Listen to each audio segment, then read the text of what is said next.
Welcome to Math Antics. In this video, we're going to learn how to do multi-digit addition. A multi-digit number is just a number with more than one digit, which is anything greater than 9.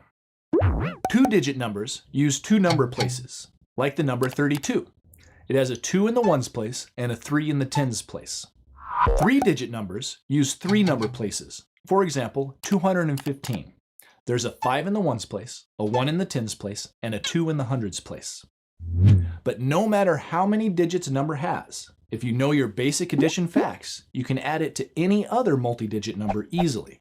So let's start by adding these two numbers together. Here's how it works. The first thing we need to do is stack the numbers up. And by that, I mean rewriting them so they're on top of each other like this. Don't be sloppy. Make sure they line up nice and straight. That's more like it. But here's the most important part.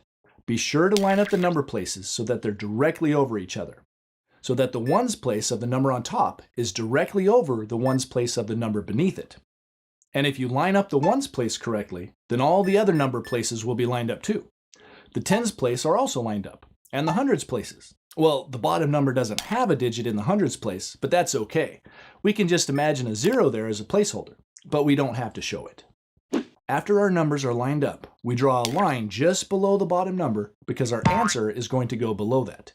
We also put a plus sign down here on the left side to show that we're adding. By stacking the numbers up, we formed columns for each number place, and we're going to add the digits in each column. And this is super important. We always start with the ones place column and then work our way to the left. And in the ones place, we have 5 plus 2, which equals 7. So we put a 7 in the ones place of our answer, which is just below the line. Now we can move left to the next number place column, which is the tens place. The digits there are a 1 plus a 3, and that gives us a 4 in the tens place of our answer. And last of all, we add the hundreds place column. But there's only one digit there, so we don't really have to add it. We just bring the 2 down to our answer like this. Of course, we could add the 2 to the 0 that we imagined there as a placeholder, but 0 plus 2 will just give us 2 also. There, 215 plus 32 equals 247. Let's try another example. This one's a little harder. 1,850 plus 354. Okay, the first step is the same. We need to stack the numbers up so we can add each number place column. Be sure to line up the ones places and draw your line and plus symbol just like in the last example. Again, we always start by adding the digits in the ones place. 0 plus 4 equals 4. So a 4 goes in the ones place of our answer. Now we move to the next place to the left, the tens place. And here comes the tricky part. If you add the digits in the tens place, 5 plus 5, you get 10. But 10 is a two-digit number. So we would need to use two digits in our answer to write it.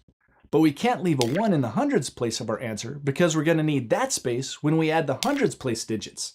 That 1 is going to be in the way. So what do? The answer is we carry the digit that we don't have room for up to the top of the next number place column. Instead of putting it in the answer space, we put it above the other digits in our hundreds place column so that we can add it with the rest of the digits in that column. So you can see the 1 is going to go in the hundreds place of our answer, just not by itself. It's almost like it has to get in line so it can be added to the other digits in that column. Oh, and carrying the extra digit up to the next column you're going to add is often called regrouping, because it's really like you're moving a group of 10 to the next column over and leaving whatever's left in the first column, in this case 0. Okay, now that we've carried that 1, we can add up the digits in the hundreds place column, which means adding up 3 digits now. 1 plus 8 plus 3. Which equals 12. Another two-digit number. All right, it looks like we'll have to carry again because we're going to need this answer spot for the next column to the left. So we carry the 1 up to the top of the next column and leave our 2 where it is in the hundreds place of the answer. Just one more column to add up now. In the thousands place, we have 1 plus 1 equals 2. Okay, we've added up all our columns, so the answer to our addition problem is 2,204. Think you've got it so far?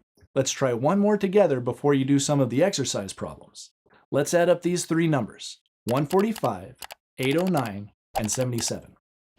We start the same way, stacking the numbers up and making sure all the ones places line up in a column on the right.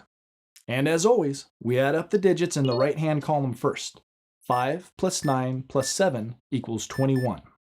Because that answer is a 2-digit number, we need to carry the first digit to the next column, which is like moving a group of 20 over and leaving the 1 behind. Now we add the next column, and there are 4 digits to add. 2 plus 4 plus 0 plus 7 equals 13. Yep, that's another 2-digit answer, so we carry the 1 and leave the 3 in the tens place. Last, we add the hundreds place column. 1 plus 1 plus 8 equals 10. Wow, another 2-digit number. But this time, we don't need to carry because there's no more columns left to add. So we won't be getting in the way of any answers by leaving both the digits in the answer like this. So our answer is 1031. All right, now you know how to add multi-digit numbers. But it's very important to practice so you'll remember and get good at it. So check out the printable exercises for this section. I recommend that you work a few problems each day for several days until you've got it down. And it's a great idea to use a calculator to check your answers. This will help you find mistakes, and you'll get practice doing math with a calculator, which is an important skill too. Thanks for watching Math Antics, and I'll see you next time. Learn more at mathantics.com.